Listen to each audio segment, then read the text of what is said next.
Good morning मित्रांनो, तुमचं सगळ्यांचं स्वागत आहे माझ्या चॅनलमध्ये, ज्याचं नाव आहे ट्रॅव्हल विथ पार्टनर 24/7. आणि आपण बघत आहात सिरीज आमची रोड ट्रिप टू पॅराडाईज. आज आमच्या ट्रिपचा आहे 12वा दिवस आणि आम्ही आहोत आज हानलेमध्येच. आता चेकआउट केलं आहे अर्ली मॉर्निंग आणि आता निघालो टुवर्ड्स लेह. इथून अप्रॉक्स 6 तासाचा आहे. सध्या जिओला नेटवर्क वगैरे नसल्यामुळे मॅप वगैरे काही चालत नाही आहे. सो ज्या रोडने आलो सध्या त्या रोडने हानलेपासून एक्झिट घेऊ, कारण एक परमिट चेक होईल.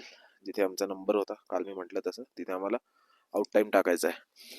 पण सर त्याहून महत्त्वाचं आहे, आता जिथे मी उभा आहे ते आहे माझ्या मागे डोंगरावर हानले इथे असलेलं observatory centre, space observatory centre आहे बेसिकली.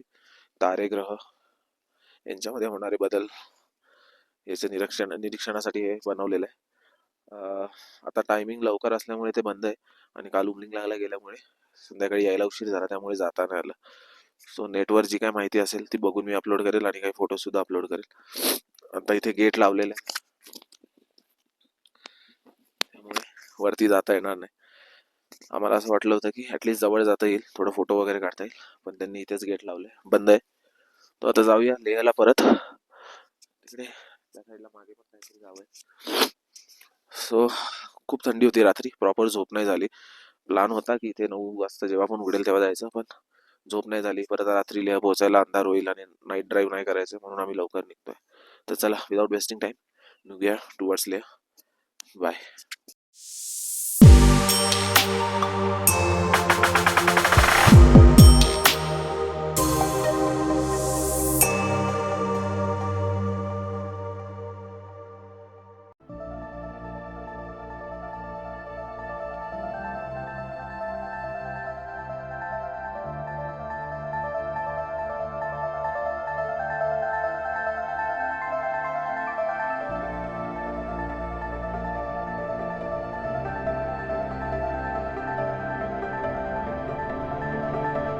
सो न्योमापासून हानले पर्यंत जो रोड आहे तिथे पण एक टनलचं काम चालू आहे.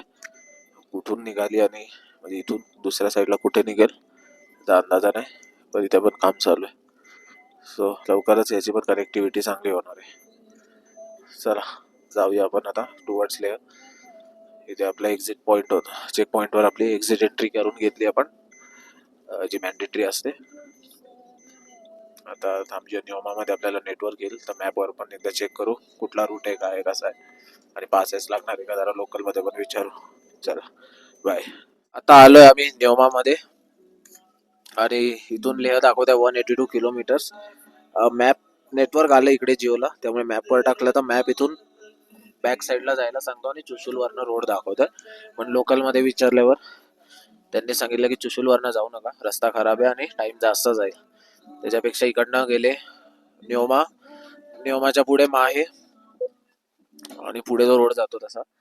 सो एक हार्डली 4-5 तासाचा ट्रॅव्हलिंग असेल. तर आता पुढे आपण साईनबोर्डच्या भरोसे आणि लोकलमध्ये विचारतच जाऊया, कारण मॅप तर आपल्याला चुकीचा दाखवतोय. चला, इव्हन तो ऑप्शन पण नाही दाखवत आहे, तो डायरेक्ट चुशूलवरनच फिरवून दाखवतोय. तर चला निघूया पुढे. आता बघू कुठे ब्रेकला वगैरे ब्रेकफास्टला थांबायचं ते. आलोय आपण माहे म्हणून गाव आहे तिकडे. समोर रस्ता जो जातोय तो चुशूलला जातोय, त्याच्यावरून आपण त्या दिवशी रात्री आलो होतो का चांगला पास वगैरे करून, आणि या साईडला या साईडला गेलेलो आपल्या हानलेकडे. हा रस्ता आता जिथून आपण चाललोय तो जाईल सरळ लेहकडे. चुशूलवरनं पण जातो मगाशी म्हटलं तसं, पण ते लांब पडणार. त्याच्यापेक्षा इकडनं जाऊया.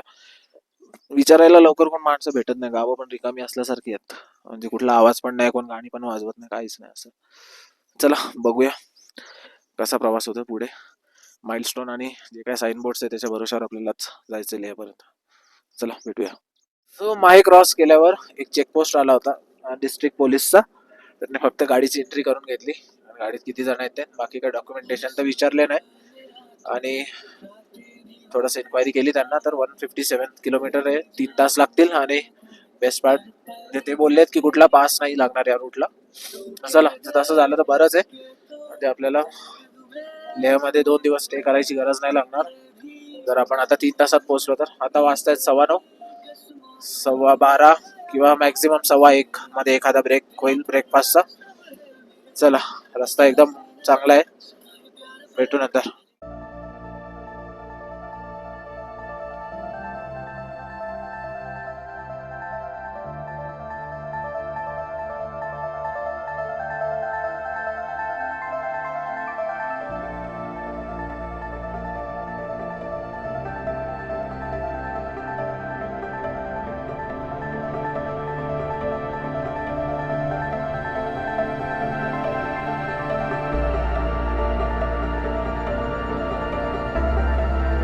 लेहपासून 120 किलोमीटर अंतरावर आहोत आणि पाऊस पडायला लागला आहे. जेव्हा लेहमधून बाहेर गेलो होतो खारदुंगला तेव्हा पण पाऊस आणि बर्फ, आणि आज लेहमध्ये परत येतो आहे तरी पण पाऊस पडतो आहे. मजा आहे. चला बघूया पुढे. रस्ता तर चांगला आहे. चला बाय.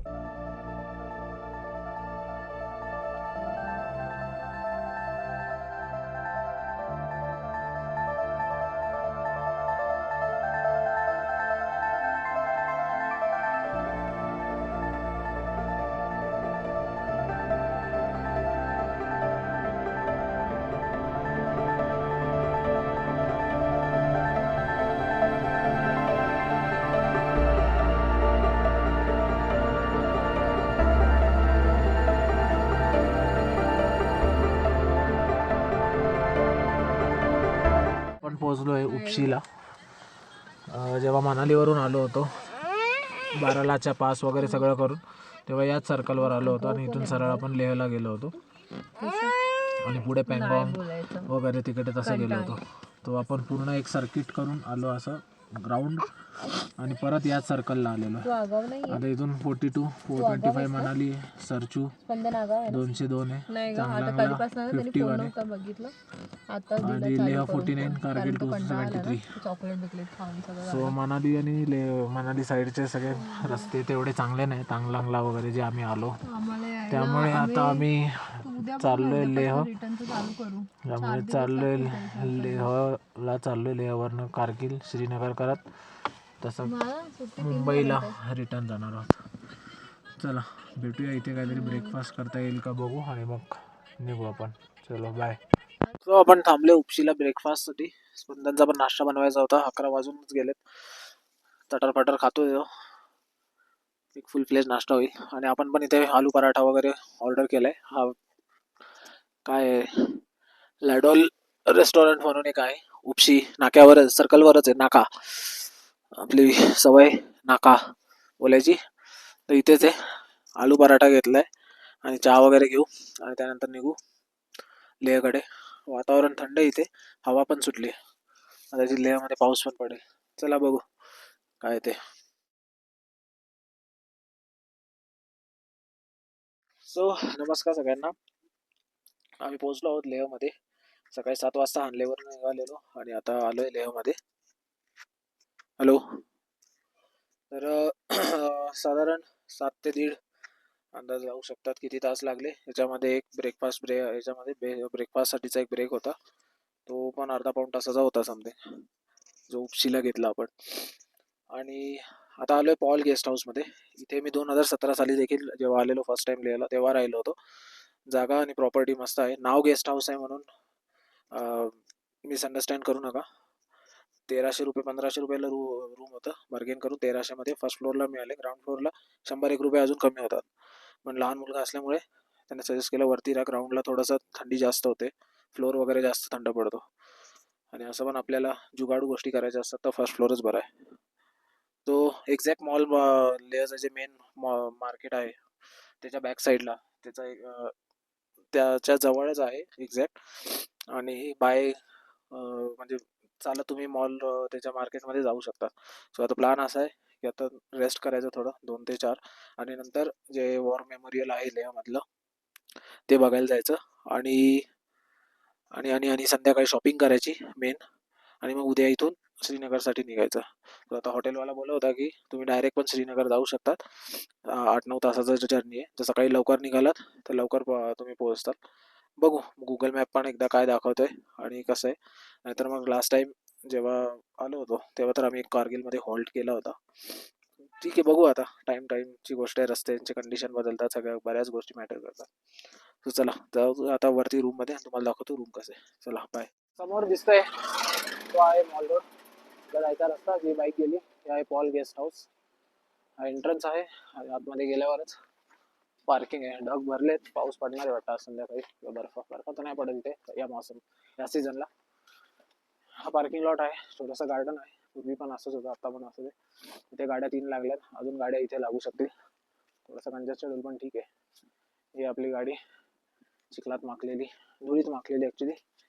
होमलिंगलाची धूळ आहे ती, जी अजूनपर्यंत राहिली. मिररवर, साईडवर, फेंडर्स सगळीकडे. आणि हे सगळीकडे आपण जे स्टिकर लावले त्याच्यावर सगळ्यात ती धूळ अडकलेली आहे. आणि ही गाडी फुल सजवली आहे स्पंदनने. तर चला, असं काही प्रिमाइसेस आहे हॉटेलचा. स्टाफ आय थिंक तिकडे समोर जातात, त्यांचं आता गेलं. एंट्रन्स लॉबी आहे, रिसेप्शन एरिया. इथून वरती आले, इथून खाली पण रूम आहे, जे मी म्हटलं 1200 होत्या. आणि इथून वरती आले तर फर्स्ट फ्लोर आहे. आणि असा हा पॅसेज आहे कॉमन. प्रत्येक रूमच्या बाहेर त्यांचा सेपरेट डस्टबिन आहे. आणि हे आहे आपला room number 204. I think carpet आहे, तो वुडन फ्लोरिंग आहे, माहीत नाही. ठीक आहे. वरती टी व्ही आहे, या साईडला कबाड आहे, इथे बेड आहे, स्पंदन झोपलाय. हे आपलं सामान, 2 चेअर आहे, एक centre table, 2 side table, phone रिसेप्शनसाठी, एक mirror, setup box, T V वगैरे आहे. पण वर्किंग नाही आहे. वायफायचा पासवर्ड मिळाला आहे. लाईटिंग थोडीशी कमी आहे पण ठीक आहे, काम चालू आहे आपलं. सो चला जाऊया खाली आणि बघूया काय सीन आहे. आता तसं फ्रेश वगैरे होऊया आणि मग रेस्ट करून संध्याकाळी जाऊ आपल्या वॉर मेमोरियलसाठी. कारण मागे जे आपण आलो तेव्हा जे आपण साईट सीन केलं त्याच्यामध्ये आता फक्त सिटीच्या अंडर वॉर मेमोरियलच राहिले. बाकी जे पत्थर साहेब गुरुद्वारा आहे, मॅग्नेटिक हिलचे आणि दिगर संगम, ते सगळं on the way. He room झाली. आणि वॉशरूम असा आहे, वॉशरूम आहे, सोलार सिस्टम असल्यामुळे पाणी 24 तास मिळेल. स्पून ठेवला आहे, शॉवर आहे आणि बेसिक आहे गोष्टी. ठीक आहे, चला भेटू नंतर. चला आता वाजले संध्याकाळचे 4. तर आम्ही निघालो आहोत हॉल ऑफ फेम, जे इथे म्युझियम आहे इंडियन आर्मीचं लेहमध्ये, ते बघायला निघालोय. तिकडे जाणार, ते बघायचं. आणि त्याच्यानंतर जे आहे इथल्या मॉल रोडवर शॉपिंग वगैरे करू. चिल्ल्या पिल्ल्यांसाठी बघू काय घेता येतं ते घेऊ आणि मग पॅकिंग वगैरे करून टाकू. तर चला आता जाऊया पहिले हॉल ऑफ फेमला. चलो बाय. तर आलोय आपण हॉल ऑफ फेम या म्युझियमला, भारतीय सेनेच्या. लेहमध्ये म्युझियम आहे, थोडं सिटीच्या बाहेर आहे. तो Leh Srinagar highway, national highway 1 त्याच्यावर आहे. आणि बघूया त्याचं एंट्री फी आहे काय, नॉमिनल एंट्री फी काय असेल ती बघू आणि ती पेड करून आपण निघूया. आणि आतमध्ये कॅमेरा फोटोज काय अलाउड आहे ते पण बघूया. चला जाऊया.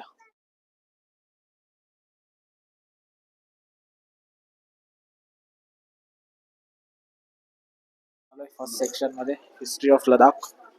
आणि अशी काही हिस्ट्री इथे, फोटोज कॅप्चर तर करेलच सगळे. शिवाय इथे फक्त कार्ड पेमेंट होता, no cash no scanner. So make sure की आपलं ATM card, credit card, debit card जे काय आहे ते कॅरी करा.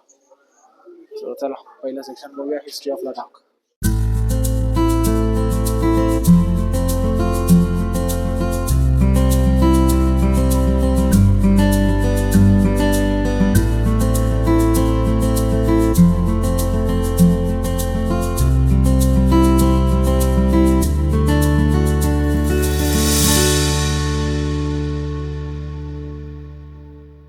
सेकंड वाला जो सेक्शन आहे तो आहे लडाख कल्चरल मॉन्टेज. तर लडाखचं जे काही कल्चर आहे त्या बाबतीत इकडे सगळी माहिती दिलेली आहे.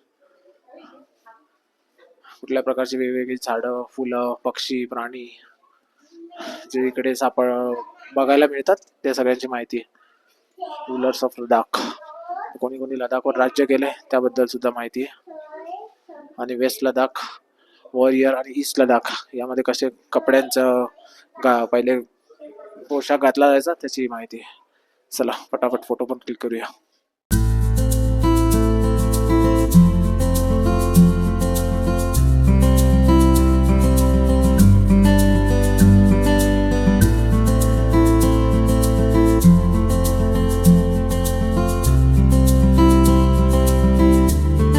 जनरल जोरावर सिंग ज्यांचा किल्ला आपण बघितला होता. जोरावर सिंग द जिनियस जनरल, त्यांची माहिती आहे त्यांच्या पुतळ्याच्या बॅक साईडला आहे. आणि लडाखचं कॅम्पेन कसं होतं, केवढा होता. We see the invisible feel the intangible achieve the impossible, the Indian army. Baltistan campaign कसा होता, केवढा होता, त्याची माहिती. आता पुढे आहे वॉर गॅलरीज, हिरोज गॅलरीज आणि सोवेनियर शॉप. तर चला जाऊया आपण एक एक गोष्टीचा कैप्चर करत जाओ. आप सभी को दोबारा मेरे तरफ से यहाँ पे झूले झूले. मुझे आवाज नहीं आ रहा है. झूले. आप लोग नमस्ते बोलते हैं, नमस्कार बोलते हैं, लद्दाख में झूले बोलते हैं, एक ही बात है. मेरा नाम शमीम हुसैन है. आर्मी में 22 ईयर सर्विस करने के बाद आर्मी से रिटायर्ड हूँ. कारगिल वार, गलवान वार, सियाचिन ग्लेशियर पूरा मैं करके आ चुका हूँ. यहाँ पे ध्यान से सुन लेना आप लोग. यहाँ पे ये जमीन ऐसे एक जमीन नहीं बना हुआ है. ये कारगिल का वो जमीन है. 134 किलोमीटर के अंदर हमारे 570 जवान इस देश के लिए शहीद हुए थे. उन शहीदों का हम यहाँ पे सम्मान करते हैं. कारगिल एंड सियाचिन गैलरी में मैं आप सभी को हार्दिक स्वागत करता हूँ. मेरे पीछे इस कॉर्नर से लेकर लास्ट कॉर्नर तक जितना भी वॉल के जरिए आप लोगों को फोटोग्राफ देख रहा है, कारगिल वार के बारे में हर एक चीज लिखा हुआ है. आप लोग फोटो ले सकते हैं, वीडियो बना सकते हैं. मेरे भाई शो की इसके अंदर जितना भी वेपन्स पड़ा हुआ है, वे सारा वेपन्स हमारा नहीं है, पाकिस्तान का है. कारगिल वार के दौरान पाकिस्तान से कैप्चर हुआ वेपन से बाद में आप लोग फोटो ले सकते हैं, वीडियो बना सकते हैं. मेरे सामने आप लोगों के पीछे जितना भी सियाचिन ग्लेशियर का इलाका दिखा रहा है, उसके बारे में मैं आप लोगों को बाद में एक एक करके ब्रीफिंग करूंगा. फिलहाल आप लोगों का फोकस जो जमीन के ऊपर, इसको बोलते हैं इंडियन आर्मी में टेरियन मॉडल या सेन मॉडल. इंडियन आर्मी तब बनाता है जब किसी ऑपरेशन को लॉन्च किया जाता है या उसके बाद किसी को डीप ब्रीफिंग देने जा रहा हूं, जो कि मैं अभी आप लोगों को यहाँ पे डीप ब्रीफिंग देने जा रहा हूं. कारगिल वॉर शुरू करने से पहले आप लोगों में से एक सर बोलेंगे भारत माता की, पाकिस्तान बोलेंगे जय. मुझे जोर से आवाज चाहिए. भारत माता की जय. भारत माता की जय. ध्यान से सुन लेने सर, आप लोग का जोश ऊंचा था. जो अभी आप लोग यहाँ पे 30-40 मिल के यहाँ पे भारत माता की आवाज निकाला, वो आवाज में यहाँ पे अकेला निकालता हूँ. इस आवाज से यहाँ पे 2 कबूतर सो रहे, नींद से नहीं जागा. भारत माता की जगह सब वर्ड से जेब में हाथ डाल के नहीं बोला जाता है, हाथों को फोल्ड करके नहीं बोला जाता है. भारत माता को सम्मान करते हैं, हाथों को रेस करते हैं, ऊंची आवाज में 3 बार बोला जाता है. क्योंकि भारत माता से उस जवान को युद्ध के दौरान जोश मिलता है, एनर्जी मिलता है, ताकत मिलता है. वॉर शुरू होने से पहले, वॉर खत्म होने के बाद भारत माता की जय पुकारता है. जब तक आप लोगों का भारत माता ही ठीक नहीं होगा, 8:30 बजे तक इसी तरह यहाँ पे खड़ा रहेगा. जिस किसी का भी हाथ नीचे दिखाई दिया, दिन भर भारत माता पुकारने दूंगा. बाद में नहीं बोलना सर हमें लेट हो रहा है. आप लोगों की आवाज जो है पाकिस्तान बॉर्डर तक जाना चाहिए. जाएगा? जाएगा. आप लोगों में जोश ही नहीं. जाएगा? जाएगा. आप लोगों में जोश है? हाउ द जोश? हाउ द जोश? इतना जोश चाहिए भारत माता में भी. चलिए दोबारा शुरू कीजिए. भारत माता, भारत माता की जय. भारत माता की जय. भारत माता की जय.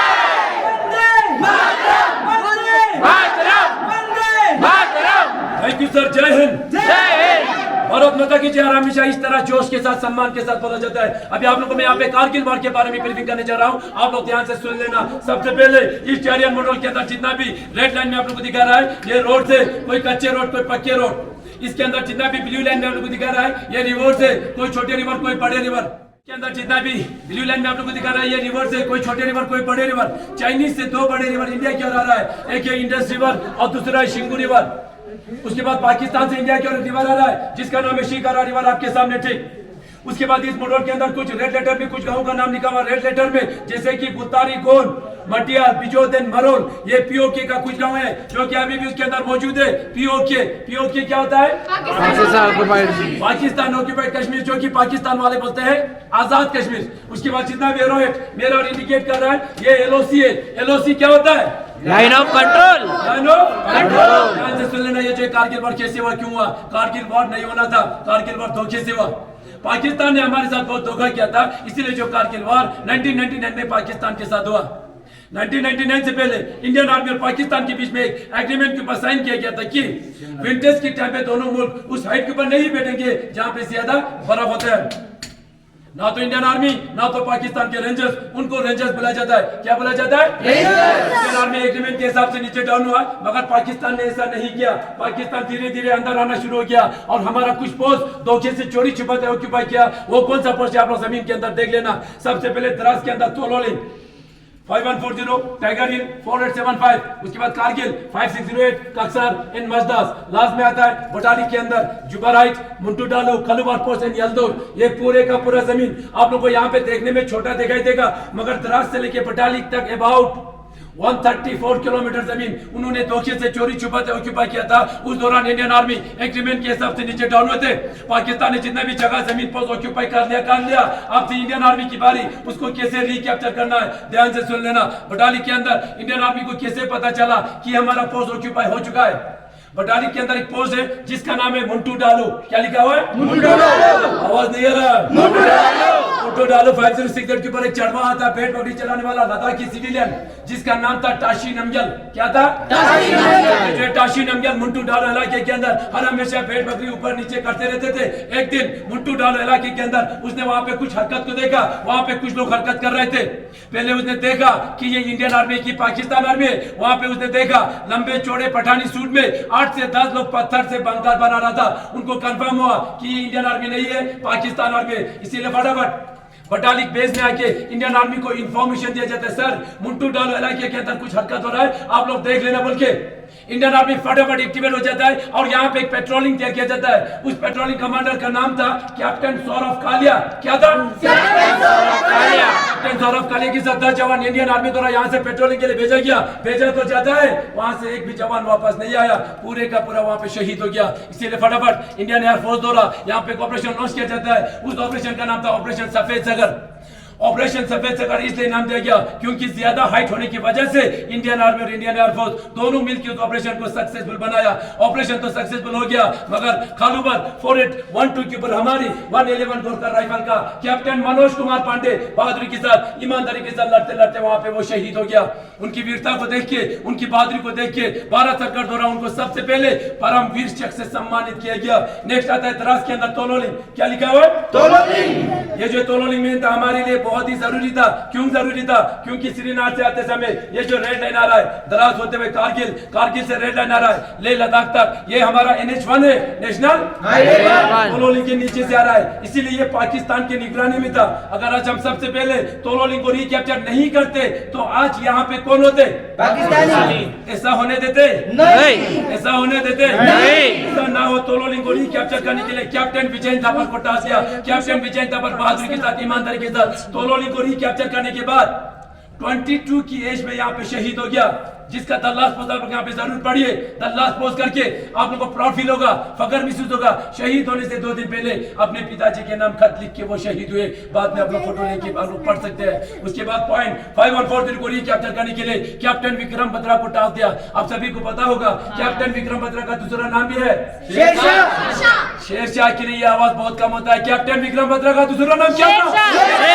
शेरशाह को टास्क दिया था 5143 को रिकैप्चर करने के लिए और उसने किया भी बहादुरी के साथ। 5143 को रिकैप्चर करने के बाद दोबारा आगे एडवांस करते समय 2 गोली लगने के कारण कैप्टन विक्रम बत्रा वहां पे घायल हुआ। घायल होते ही अपनी सीनियर ऑफिसर को यहां से 4 बार का एक मैसेज पास किया जाता है। वो मैसेज क्या था? ये दिल मांगे मोर। क्या था? ये दिल मांगे मोर। ये दिल मांगे मोर बोल के दोबारा आगे एडवांस किया। 2 गोली लगने के बावजूद भी दोबारा 4875 की ओर बढ़ने लगा। 4875 में पहुंचने से पहले 3 बंकर को बर्बाद करके जैसे कैप्टन विक्रम बत्रा 4875 में पहुंचने ही वाला था, अचानक बैक साइड से 5 गोली लगने के कारण कैप्टन विक्रम बत्रा भी यहाँ पे शहीद हो गया। उनकी वीरता को देख के उनको भी परमवीर चक्र से सम्मानित किया गया। बाकी उसके साथ जितना भी सेना थे, राइफलमैन संजीव कुमार के साथ पूरा सेना मिलके 4875 को बहादुरी के साथ रिकैप्चर किया और वहां पे 12 पाकिस्तानियों को भी मार गिराया। अपना तिरंगा लहरा के भारत माता की जय पुकार के संजीव कुमार यहां से जीवित वापस आए थे। अभी भी संजीव कुमार जीवित है।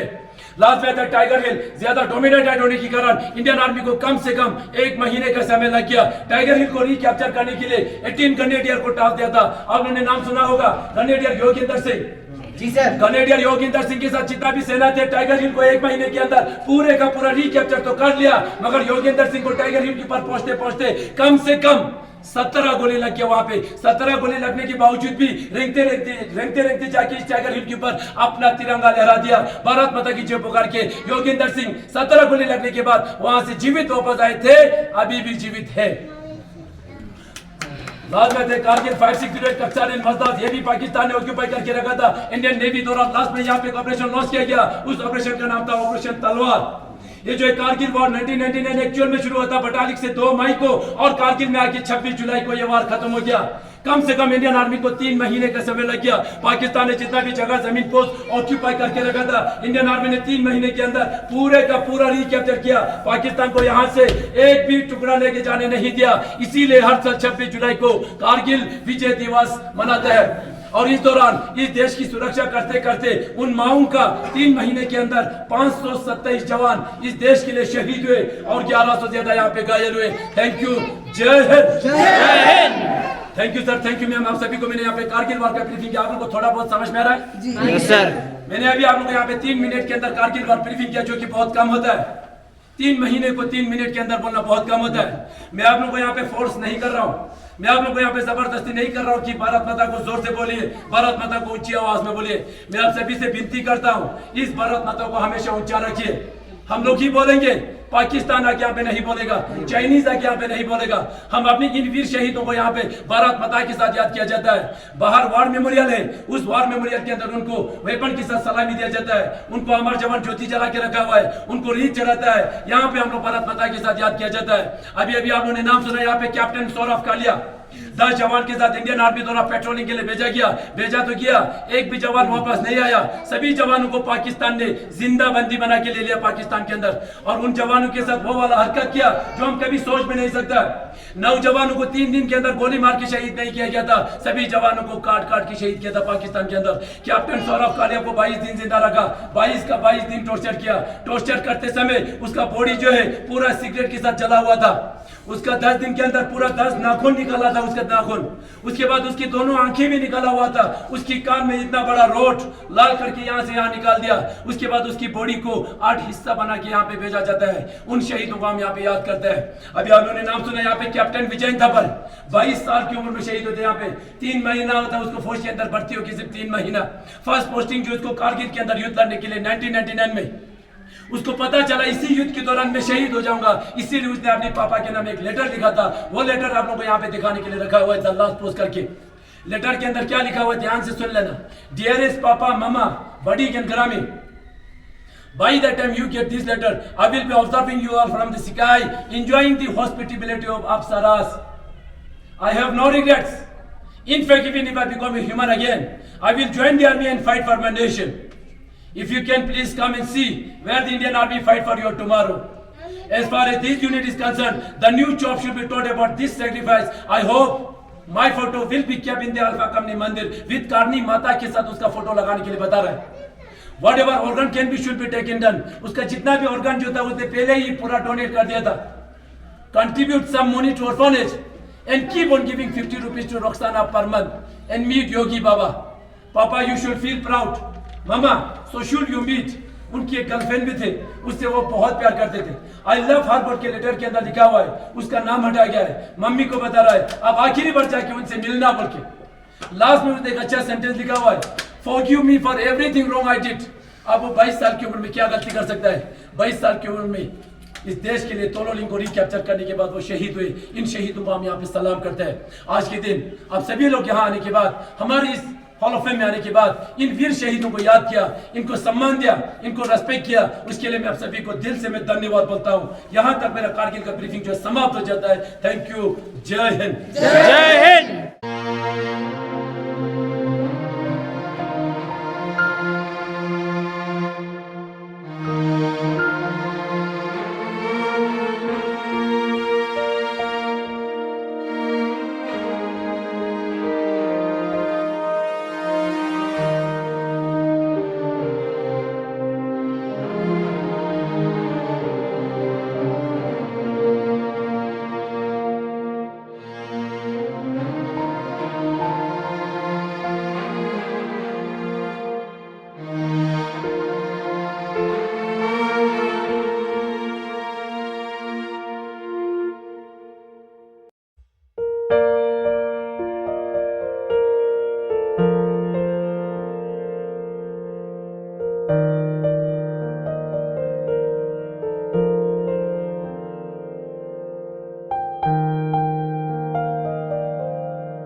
तरफ कुछ भी हरियाली नहीं मिलेगा, बट इसी पहाड़ी के बीच में आप लोगों को बहुत कुछ सुनने को मिलेगा यहाँ पे। सबसे पहले अभी आप लोग लद्दाख के इस हॉल ऑफ फेम में आया हुआ है आर्मी के। ये हॉल ऑफ फेम जो है 1986 का बना हुआ हॉल ऑफ फेम है। 2016 में पूरा टूरिज्म के लिए अलाउ किया गया। उससे पहले आर्मी ही यूज़ करते थे। उसके बाद लद्दाख बोलते हैं, ला मतलब पासिस होता है, DAK डाग होता है रीजन। इस क्षेत्र के अंदर चारों तरफ से पासिस करना पड़ेगा। That means Ladakh the land of high passes. उसके बाद आप लोग नुब्रा में जा रहा है। आप लोग सबसे पहले खरदोंगला देखने के लिए जा रहा है, क्योंकि वो खरदोंगला जो है 18,379 की हाइट में है। उसको पार करने के बाद आप एक विलेज में आएगा। उस विलेज का नाम है हुंदर। हुंदर के अंदर एक जगह है, उस जगह का नाम है सैंड ड्यून्स। सैंड ड्यून्स के ऊपर आप लोग को डबल हम केमल देखने को मिलेगा। वहाँ पे राइडिंग करना है तो कर सकता है, नहीं तो आप लोग दोबारा टूर के लिए तैयार हो जाइए। वहाँ से 90 किलोमीटर दोबारा आगे जाना पड़ेगा। वहाँ पे आप लोग को मिलेगा तुर्तुक। तुर्तुक के बाद दोबारा 7 किलोमीटर जाने के बाद आप लोग को आएगा थांग। थांग इज अवर लास्ट विलेज। वहाँ से आगे जाने का अलाउ नहीं है। वहाँ पे 4 विलेज है। सबसे पहले चुनुंगा आता है, उसके बाद तुर्तुक आता है, उसके बाद त्यक्षी आता है, लास्ट में आता है थंग। ये 4 विलेज जो है 1971 में पाकिस्तान से कैप्चर हुआ जमीन है। इंडियन आर्मी ने कैप्चर किया था, जिसको हम बांग्लादेश वार भी बोलता है। उस दौरान बांग्लादेश 1971 से पहले ईस्ट पाकिस्तान हुआ करता था। Am I right? Yes, sir. सभी को पता होगा। Yes, sir. अभी 2 दिन पहले बांग्लादेश दोबारा फटफड़ा रहा है। 2 दिन के बाद हम दोबारा पाकिस्तान के अंदर भेज देंगे उनको, तभी पता चलेगा उसको। पता पाकिस्तान के अंदर रहने के बाद क्या पता चलेगा, अब उनको खुद को पता चलेगा। फिर समझ में आया? तो ये सारा कुछ जानकारी लेने के लिए आप लोग जाते हैं। हम लोग जाने के बाद फोटो खींच के आता है, तो फोटो के बारे में कौन बताएगा?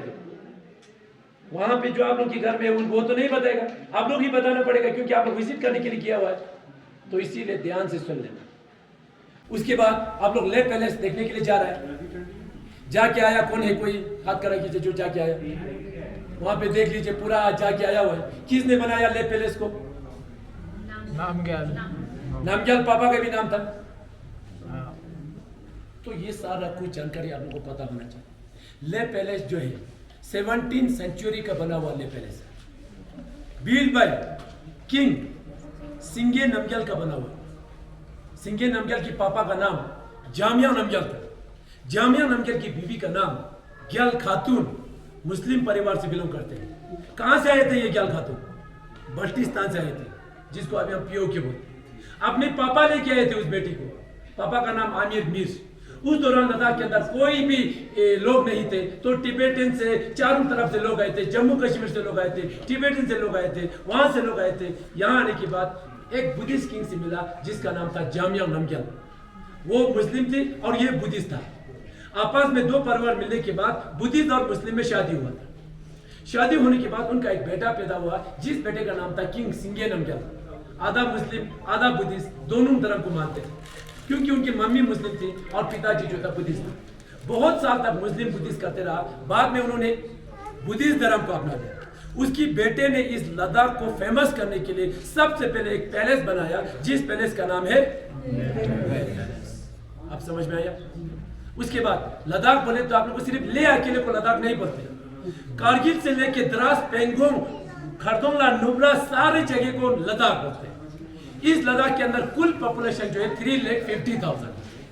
बस कारगिल के अंदर देखा जाए तो 90% मुस्लिम है, 10% वहां पे बुद्धिस्ट है। लेह में देखा जाए तो 70% बुद्धिस्ट है, 19% हिंदू है, 14% मुस्लिम है। तीनों धर्म आपस में भाईचारे के साथ अमन शांति चाहते हैं। सभी हमेशा यहाँ पे अपना ही मान के आप लोग हम एक ये मुस्लिम है, ये वो नहीं है, ऐसा नहीं है। समझ में आया? उसके बाद लेह डिस्ट्रिक्ट को ईस्टर्न लद्दाख बोलते हैं, कारगिल डिस्ट्रिक्ट को वेस्टर्न लद्दाख बोलते हैं। समझ में आया? उसके बाद ये सारा कुछ जानकारी मिलने के बाद अब आप लोग बोलते हैं सियाचिन, बोलते हैं। सभी ग्लेशियर के बारे में पढ़ के आया। सिया मतलब क्या होता है? What is Siya? यस, कौन बोला? सिया मतलब होता है रोज। चिन क्या होता है? CHN चिन। आप बोला पूरा कंप्लीट होना पड़ेगा। चिन मतलब होता है प्लेस। उस जगह के अंदर सबसे पहले एक फूल ने जन्म लिया था। दोनों को मिला के सियाचिन के नाम से जाना जाता है। जैसे ला को दाग से मिलाया लद्दाख, इसी तरह सिया को चिन से मिलाया सियाचिन। अब आता है ग्लेशियर्स। What is glaciers? क्या होता है ग्लेशियर? बर्फ की नदी। यस, या बर्फ होगा या तो आइस होगा। किसी पत्थर को तो मैं ग्लेशियर नहीं बोल सकता हूं। इसीलिए बर्फ और आइस जो है 1-2 साल का नहीं है, सालों साल का, हजारों साल का है। वहां पे बर्फ गिरता है, -70 डिग्री होने की वजह से मेल्ट नहीं होता है। मेल्ट नहीं होगा तो क्या होगा, जम जाएगा। उसके ऊपर बर्फ आएगा, वो भी जम जाएगा। उसके ऊपर भी बर्फ आएगा, वो भी जम जाएगा। बाहर जितना पहाड़ी है उससे ज्यादा वहां पे आइस का पहाड़ी बना हुआ है, स्लोप में है। नीचे से थोड़ा बहुत पानी बहते रहता है जो कभी खत्म होने वाला नहीं है। उस चीज को हम बोलते हैं ग्लेशियर। Where is glacier? कहां पे ये ग्लेशियर? जो आप लोग नुब्रा में जा रहे हैं, तुर्तुक इलाके में, अपोजिट साइड में 50 किलोमीटर पहाड़ी के अंदर जाने के बाद हमारा बेस आएगा, पूरा आर्मी बैठने के लिए। वहां से आर्मी को डिप्लॉयमेंट किया जाता है ग्लेशियर की ओर। वहां पे हमारा 3 glacier, first glacier, second glacier, third glacier. हर एक ग्लेशियर के अंदर 30 से 40 पोस्ट होते हैं। हर एक पोस्ट के अंदर 10 से 20 सोल्जर बैठते हैं। कम से कम 3 महीना, ज्यादा से ज्यादा 6 महीना। वहां का टेम्परेचर अभी -50 डिग्री है। दिसंबर जनवरी में -70 डिग्री जाता है। उस इलाके के अंदर इंडियन आर्मी की जवान 24 घंटा देश की सुरक्षा के लिए तैनात था, तैनात है और हमेशा तैनात रहेगा। Because nation is always first. अब उस ग्लेशियर के अंदर जाते समय इस तरह से भी उंगली पकड़ के नहीं जाता है। अगर इस तरह गया से भी अपना समझ के उंगली पकड़ के हाथ मिला के चला गया, अगर खड्डे में एक जवान गिर गया 10 का 10 उसी के अंदर गिर जाता है। इसीलिए सभी जवानों को सिंगल लाइन में रखना है, सभी जवानों को रोप के साथ कनेक्ट करके रखना है, सभी जवानों के बीच में डिस्टेंस रखिएगा कम से कम 6 मीटर। जाते समय 2 चीज ध्यान में रखना है। सबसे पहले रास्ता यही वाला रास्ता मिलेगा, मिट्टी वाला। उसके बाद आगे जाते जाते जाते 10, 20, 50 किलोमीटर जाने के बाद बर्फ वाला रास्ता मिलेगा। जैसे बर्फ वाला रास्ता मिला, वो बर्फ जो है दोबारा आगे बढ़ना शुरू हो जाएगा। पहले पैर ये हमारा शूज खत्म हो जाएगा, उसके बाद हमारे घुटनों के ऊपर आएगा, उसके बाद बर्फ जो है यहां तक पहुंच जाता है। आगे वाले रास्ते को ढूंढ ढूंढ के जाना पड़ता है। इस तरह हार्ड वाला रास्ता मिला तो जाएगा, स्लोप वाला रास्ता मिलेगा तो नहीं जाएगा। अगर उसके अंदर चला गया 200-300 फीट नीचे चला जाएगा, क्योंकि वहां पे पहले से बहुत बर्फ है। किस्मत से हार्ड वाला रास्ता मिला तो बच जाता है, अगर सॉफ्ट वाला रास्ता मिला तो उसी के अंदर डूब जाता है। उस इलाके के अंदर अभी यहाँ जब बर्फ पहुंचता है, उस दौरान हमारा ये वाला रास्ता जो है अब शेप बदलना शुरू हो जाता है। फिर ये इस तरह नहीं रहेगा, अब ये रास्ता इस तरह जाएगा। ऊपर 22,000 फीट, 25,000 फीट, 27,000 फीट ऊपर तक जाएगा। यहां से चढ़ते समय, यहां जाते समय बदकिस्मती से कभी कभी इस पहाड़ी के ऊपर से इतना बड़ा बर्फ का हिस्सा टूट के नीचे आता है। हमारे जवान यहां से ऊपर जा रहा है, 20 में से 10 जवान को कहां लेके कहां दबा देगा पता भी नहीं चलेगा। उस चीज का नाम है एवलांच। क्या है? एवलांच। और एक चीज ध्यान से सुन लेना, आप लोगों ने नोट किया होगा, अर्थक्वेक होते समय जमीन जो है क्रैक हो जाता है।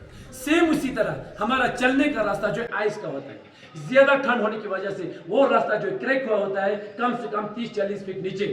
ऊपर क्या होगा? फ्रेश स्नो होगा, उसकी वजह से दिखाई नहीं देता। अगर उसके अंदर चला गया, वापस आना पॉसिबल नहीं है। उस चीज का नाम है क्रेवासिस। क्या है? क्रेवासिस। 100% देख लीजिए, इतना खड्डे में चला जाएगा। समझ में? यहां जाने के बाद बीच में फंस जाता है, क्योंकि वो दोनों जो है आपस में दोनों चिपक जाता है। उसके बीच में हमारा बॉडी फंस जाएगा। अब हम उसके अंदर रोप लगा के तो नहीं जा सकते हैं। अगर किसी हुक की जरिए खींचने की कोशिश करता है तो उसका कपड़ा निकल जाता है। अगर उसका कपड़ा निकल गया तो उसका शरीर रह जाएगा। अब वो शरीर भी वहां पे चिपका हुआ है, अब उस शरीर को भी खींचेगा तो उसका छिलका निकल जाता है। इतना दिक्कतें कभी कभी ऐसा ग्लेशियर के अंदर होता है। अब ये हो गया 2 ऑप्टिकल के बारे में। आप बीमारी सुन लेना, याद रखना। ग्लेशियर के अंदर, खासकर ठंड इलाके के अंदर, ग्लेशियर के अंदर -50 से 60 डिग्री में जो ज्यादा ठंड होता है, उस ग्लेशियर के अंदर बीमारी क्या होता है? सबसे पहले होता है वहां पे हेपो जैसा बीमारी, HAPO, हेपो, high altitude pulmonary oedema, lungs में पानी भर जाता है। एक होता है हेको, HACO, हेको, high altitude cerebral oedema, brain में पानी भर जाता है। मेन चीज क्या है वहां पे? Frostbite. क्या है? अगर किसी जवान की पैरों की उंगली के ऊपर या किसी के हाथों की उंगली के ऊपर अगर फ्रॉस्ट बाइट हो गया, बाद में ज्यादा फैलने के कारण दोनों को काट दिया जाता है। वहां पे मेमोरी कंप्लीट लॉस हो जाता है। वहां पे चेस्ट पेन होता है। अगर ज्यादा चेस्ट पेन हो गया, हार्ट अटैक जैसा बीमारी होता है। इन सभी चीजों से बचने के लिए हम लोग क्या करते हैं? फिर वहां पे एक्सरसाइज करना पड़ता है। बर्फ के अंदर दौड़ने के लिए जगह नहीं मिलेगी, बस बैठे बैठे एक्सरसाइज करते हैं। थोड़ा जंप ऊपर नीचे करता है, एक्सरसाइज करता है। उससे क्या होगा? खाना जो है डाइजेस्ट हो जाता है। उससे क्या होगा? ब्लड सर्कुलेशन काम करते हैं। रात को सोने से पहले ब्रीदिंग इन आउट करता है कम से कम आधा घंटा। उससे क्या होगा, अच्छे से नींद हो। कल आप लोगों को भी करना है खरदों लाख के ऊपर। सारा उंगली बराबर नहीं है, किसी किसी को ऑक्सीजन की कमी होगा, किसी किसी को वॉमिटिंग होगा, किसी को सिर दर्द होगा। सिर दर्द वॉमिटिंग होने से पहले बहुत पानी पीना, आप लोगों को वो सिर दर्द खत्म हो जाएगा। वहां पे किसी को ऑक्सीजन की कमी हो गया, उससे पहले ही ब्रीदिंग इन आउट करना, ताकि आप लोग को अच्छे से वहां पे जा सकते हैं। वहां पे टी शर्ट से काम नहीं चले, जैकेट पक्का पहनना है। वहां पे 10 मिनट के लिए जैकेट पहन के जाना, क्योंकि वहां पे चारों तरफ से हवा है, बर्फ है और कुछ भी नहीं, ऊपर एक पेड़ भी नहीं है, पूरा हवा चलेगा, वही बर्फ वाला हवा चलेगा। ठंड इससे 20 वहां पे -10 डिग्री होगा, तो यहाँ और ठंड और वहां का ठंड बहुत ही अलग है। ठीक है, अपना ख्याल रखना। उसके बाद जब हम ग्लेशियर में जाता है, किसी ग्लेशियर के ऊपर हमें पीने के लिए एक बूंद पानी नसीब नहीं होता है, खाना बनाने के लिए एक बूंद पानी नहीं मिलता।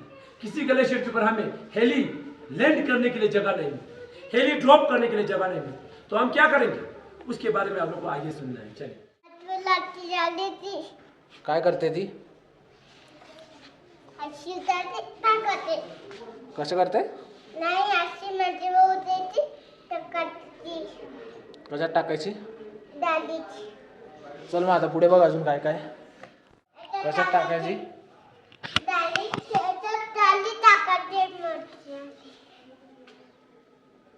कुठे कुठे मोठी डाली खाली मोठी झाली आणि अजून कुठे, मोठी झाली खाली.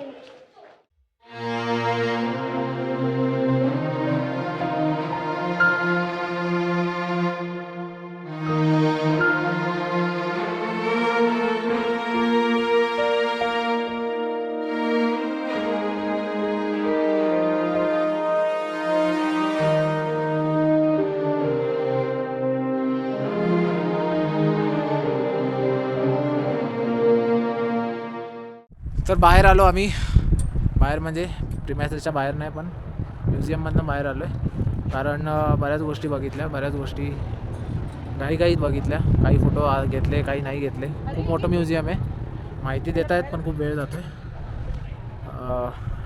चांगली गोष्ट नाही ॲक्च्युली, माहिती घेतली पाहिजे, पण आम्ही बाहेर आलो आता आणि इथे चालले आमचं खेळायचे चाळे. आणि लडाखमध्ये येऊन पण आम्हाला पार्क, मिलिटरी पार्कमध्ये खेळतो आहे आम्ही.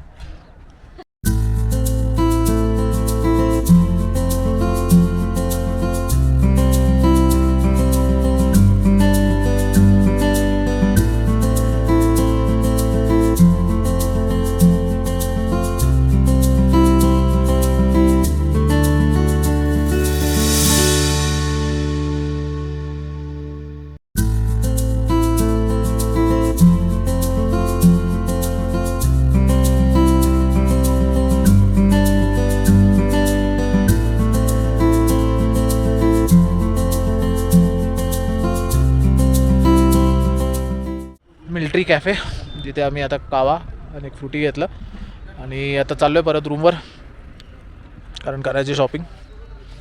आणि हे जे इथे आहे आतमध्ये, कारगिल युद्धात जे टोटल 350 जवान आपले मृत्यू पावले, त्यांच्या आठवणींमध्ये ते बनवलं आहे. त्यांच्या आठवणींमध्ये बनवलं आहे. प्रत्येकावर एकेकाचं नाव आणि त्यांची पोस्ट वगैरे, कधीपासून कधीपर्यंत, म्हणजे कधी जॉईन झाले आर्मीत आणि कुठल्या दिवशी मृत्यू झाला आणि प्लस कुठल्या बटालियनचे होते, ते सगळं आहे. तर चला जाऊया आता मार्केटमध्ये.